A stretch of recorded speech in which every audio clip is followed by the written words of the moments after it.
Assalamualaikum warahmatullahi wabarakatuh.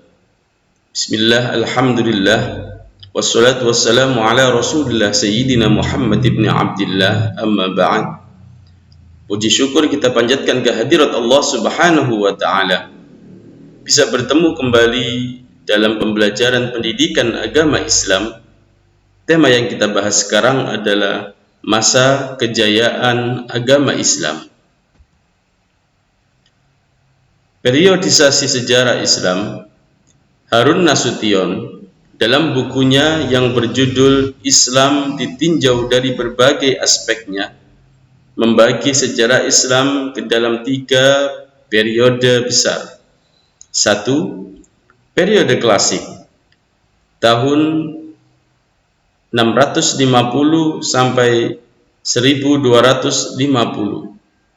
Periode klasik merupakan periode kejayaan Islam.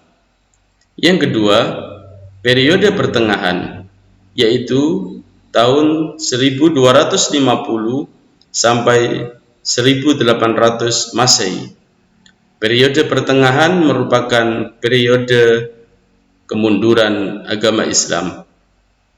Dan yang ketiga, periode modern, 1800 dan seterusnya.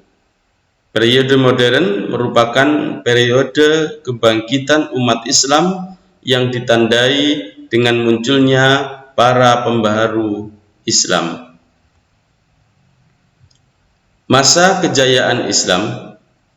Masa kejayaan Islam terjadi pada sekitar tahun 650 sampai 1250 Masehi. Periode ini disebut periode klasik. Pada kurun waktu itu terdapat 2 kerajaan besar, yaitu Kerajaan Umayyah atau sering disebut Daulah Umayyah, dan Kerajaan Abbasiyah yang sering disebut Daulah Abbasiyah.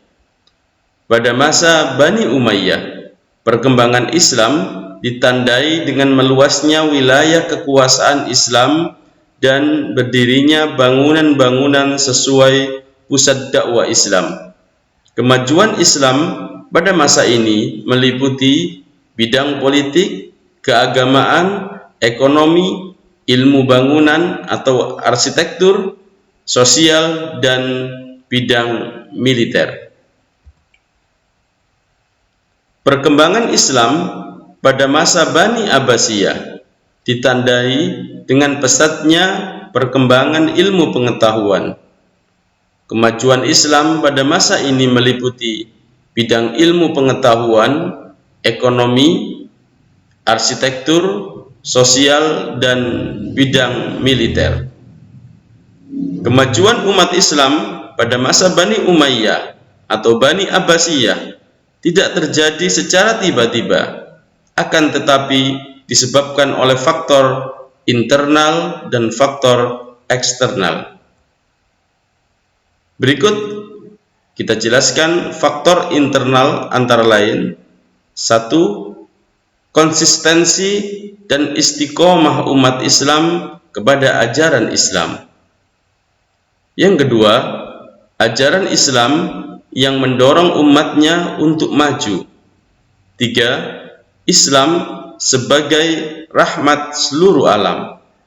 Dan yang keempat, Islam sebagai agama dakwah sekaligus keseimbangan dalam menggapai kehidupan dunia dan ukhrawi. Berikutnya, faktor eksternal antara lain sebagai berikut. 1. Terjadinya asimilasi antara bangsa Arab dan bangsa-bangsa lain yang lebih dahulu mengalami perkembangan dalam ilmu pengetahuan. Misalnya, Persia banyak berjasa dalam bidang pemerintahan, perkembangan ilmu filsafat, dan sastra. Adapun pengaruh Yunani masuk melalui berbagai macam terjemahan dalam banyak bidang ilmu, terutama ilmu filsafat. Dan yang kedua, gerakan terjemahan pada masa periode klasik. Usaha penerjemahan kitab-kitab asing dilakukan dengan giat sekali. Pengaruh gerakan terjemahan terlihat dalam perkembangan ilmu pengetahuan umum, terutama di bidang astronomi, kedokteran, filsafat, kimia, dan sejarah. Selain faktor tersebut di atas, kejayaan Islam disebabkan pula oleh adanya gerakan ilmiah atau etos ilmuwan dari para ulama yang ada pada periode klasik tersebut, antara lain sebagai berikut. 1. Melaksanakan ajaran Al-Quran secara maksimal. Al-Quran di dalamnya banyak ayat menyuruh kita menggunakan akal untuk berpikir. Yang kedua, melaksanakan isi hadis. Banyak hadis yang menyuruh kita untuk terus-menerus menuntut ilmu, meskipun harus ke negeri Cina. Bukan hanya ilmu agama yang dicari, tetapi ilmu-ilmu lain yang berhubungan dengan kehidupan manusia di alam dunia ini. Yang ketiga, mengembangkan ilmu agama dengan berijtihad. Contohnya, ilmu pengetahuan umum dengan mempelajari ilmu filsafat Yunani. Maka pada saat itu banyak bermunculan ulama fikih, tauhid atau ilmu kalam, tafsir, hadis, ulama bidang sains, ilmu kedokteran, matematika, optik, ilmu kimia, fisika, geografi, dan ilmu-ilmu yang lain. Dan yang keempat, ulama di zaman itu berdiri sendiri serta menolak untuk menjadi pegawai pemerintahan. Demikian penjelasan yang singkat mengenai kejayaan agama Islam. Mudah-mudahan menjadi penjelasan dan ilmu yang bermanfaat. Pesan dari saya, tetap istiqomah sholat 5 waktu.